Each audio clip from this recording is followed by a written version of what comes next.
最少嘅投入，最大嘅成效，我哋已經做緊啦。下個部署係走向國際。HKPC 喺呢條路上幫咗我哋好多。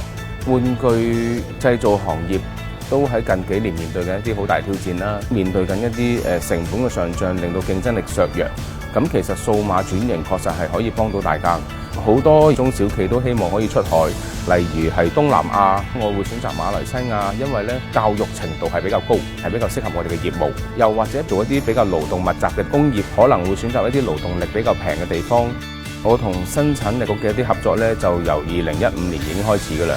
由海外培訓啦，甚至係海外考察啦，喺一啲技術上面嘅開發都會有做，包括傳統生產嘅模式做一個全新嘅改變啦。我哋呢幾年咧都會做一啲機器嘅投放，係一啲實時數據嘅採集方法啦。喺馬來西亞嘅一個工廠實施緊嘅係一個 production cell 嘅形式，全部喺機器嘅旁邊一條龍生產咗。